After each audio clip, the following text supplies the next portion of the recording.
তো হ্যালো বন্ধুরা, আসসালামু আলাইকুম। আরেকটা নিউ ব্লগ নিয়ে চলে এসেছি আমি। আর এখন যাচ্ছি আমরা বস্তিতে, কিছু কাম আছে তাই।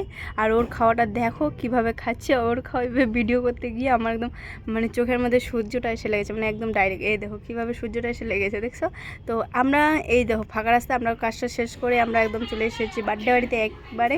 আর ভিডিও নিতে পারি নাই তোমাদের সামনে। আর বার্থডেটা কার, আর সেটা ভিডিওটাকে স্কিপ করলে লাস্ট পর্যন্ত দেখো, তাহলে বুঝতে পারবে। বার্থডেটা হচ্ছে গিয়ে এইখানের মধ্যেই কারো আছে, তো আমি তোমাদেরকে বলছি কারো বার্থডে। বাচ্চাটা আসুক, এদের দুজনের মধ্যে কারো বার্থডে না আজকে। তো বার্থডেটা হচ্ছে এই যে মেয়েটা দেখছো, ওর ছেলের বার্থডে, মানে আমার পিছনে যে ছিল তার ছেলের বার্থডে। তার মধ্যে ওই যে দেখো পিছন থেকে যে কোলে করে নিয়ে আসতেছে বার্থডে বয়কে, সেই হচ্ছে 1 বছরের বার্থডে। তার মধ্যে না অনেক হাসি মজা, অনেক মজা টজা করলাম আমরা।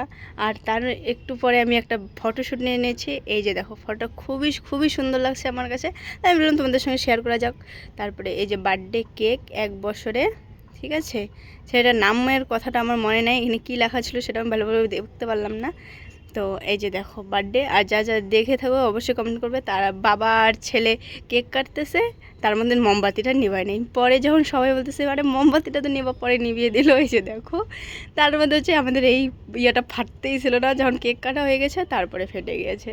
তো তারপরে আমি একটু ভিডিও শিডিও করতেছিলাম, আর সেই সবাই মানে মজা টজা করতেছে ওরা, দেখো কিভাবে। আর কানের সামনে আমার বেলুনটা এনে ফাটাইছে। আর আমার বেলুন ফাটাতে তো খুবই ভালো লাগে, কিন্তু যাই না এখন 2 দিন থেকে আমি খুব বেলুন ফাটাতেছি, যেহেতু বার্থডে যাচ্ছে। তারপরে একটা বেলুন দিয়েও আমি ফটো শ্যুট করে নিলাম, সেটাও তোমাদেরকে দেখাই দিলাম। এই যে মানে কথা বলতে বলতে কেক চলে এসেছে আমাদের হাতে। এটা হচ্ছে বার্থডের কেক। আর আমার পরিস্থিতি দেখো, ওয়াও, জাস্ট ওয়াও। কেউ খারাপ কমেন্ট করো না। তারপরে এভাবে ভিডিও করতে খাওয়া দাওয়া নিয়ে চলে এসেছে ওরা, খাওয়া দাওয়া করে যাবে গা, অনেক লেট হয়ে গেছে ওদের। মানে যেহেতু ওর স্বামী বাইরে থাকে, অন্য ওখানে একসঙ্গে থাকে না, তাই। তো দেখো এই যে বাচ্চা কেক ঠেক নিয়ে যে বাচ্চাটা কেক টেক নিয়ে দৌড়াদৌড়ি করতেছিল। তো আমিও ভাবলাম একটু ভিডিও শুট করে নিই, যেহেতু এখনও খাওয়া দাওয়া আমার করবো না আজকে ভিডিওটা। তো টাটা।